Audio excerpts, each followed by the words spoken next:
अस्सलामु अलैकुम। एक जंगल में मजदूर काम कर रहे थे। वो दिन भर दरख्तों को काटते और शाम को घर जाते वक्त अपने मालिक से उजरत लेते थे। वो मालिक डेली बेसिस पे उनसे काम करवाता और उन्हें उजरत दिया करता था। उन मजदूरों में एक मजदूर काफ़ी बूढ़ा था। उस बूढ़े मजदूर को जब भी मालिक उजरत देता था तो साथ में उसकी तारीफ भी करता था। ये मामला उसकी तारीफ का बिल्कुल रूटीन बन गया था। बाकी मजदूर उस बूढ़े मजदूर से हसद करने लगे थे। एक दिन जब इसी तरह रूटीन में मालिक ने उजरत दी और फिर उस बूढ़े आदमी की तारीफ की तो एक नौजवान मजदूर आगे बढ़ा और उसने मालिक से कहा कि हम भी उतना ही काम करते हैं जितना ये करता है, लेकिन उसके बावजूद आपने कभी हमारी तारीफ नहीं की, जबकि इसकी आप तारीफ करते हैं। जबकि ये दिन के वक्त सोने के लिए भी चला जाता है और फिर दोबारा आके अपना काम करता है। हम पूरा दिन सुबह से लेकर शाम तक काम करते रहते हैं, लेकिन आपने हमारी आज तक तारीफ नहीं की। मालिक कहता है कि मैं इसलिए इस शख्स की तारीफ करता हूँ कि ये शख्स आपसे ज़्यादा काम करता है और आपसे ज़्यादा नफीस तरीके से काम करता है।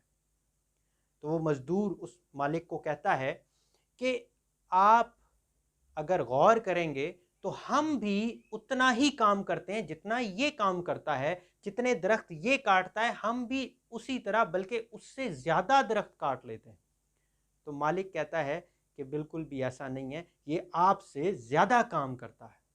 इस पर वो नौजवान मजदूर अपने मालिक के साथ एक शर्त रखता है कि कल के दिन हम देखते हैं कि जो वो नौजवान मजदूर है, मैं यानी वो, और जो बूढ़ा मजदूर है, इन दोनों में से कौन ज़्यादा दरख्त काटता है। खैर, अगले दिन तमाम मजदूर अपनी रूटीन के मुताबिक काम करना शुरू करते हैं। इसी तरह वो नौजवान मजदूर भी दरख्त काट रहा होता है और वो बूढ़ा मजदूर भी दरख्त काट रहा होता है। दोपहर के वक्त रूटीन के मुताबिक वो बूढ़ा मजदूर थोड़ी देर सोने के लिए, आराम करने के लिए ब्रेक ले लेता है और चला जाता है। जिस पर वो नौजवान मजदूर बहुत खुश होता है कि चलो, मैं इसके मुकाबले में आज शाम तक ज़्यादा दरख्त काट लूँगा।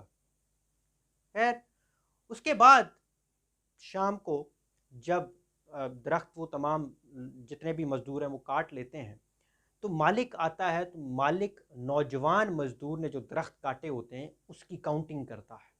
जब वो काउंटिंग करता है तो तकरीबन 11 दरख्त उस मजदूर ने काटे होते हैं। जब उस बूढ़े आदमी की बारी आती है और उसके काटे हुए दरख्त की काउंटिंग होती है तो ये वो सारे मजदूर देखकर हैरान रह जाते हैं कि उनकी तादाद 14 तक होती है।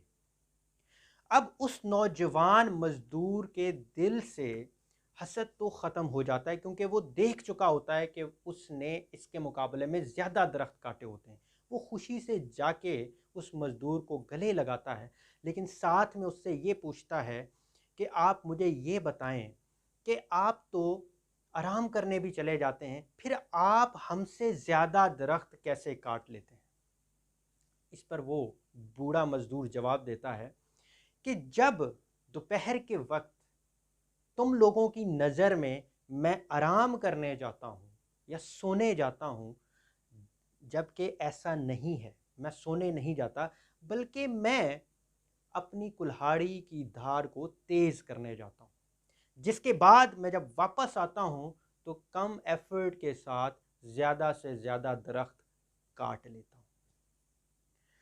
तो बिल्कुल इसी तरह अगर हम रुक कर, ठहर कर अपने अंदर बेहतरी लेकर आएँ, सिर्फ हासिल की हुई इल्म या तालीम के ऊपर इक्तफ़ा करने की बजाय उसमें जिद्दत लेकर आएँ, तो हम ज़्यादा बेहतर तरीके से परफ़ॉर्म कर सकते हैं। देखिए, ऊंची जगह पर पहुंचना ये कोई बड़ी बात नहीं है, लेकिन ऊंची जगह पर रुके रहना ये कमाल है, कंसिस्टेंसी ये कमाल है।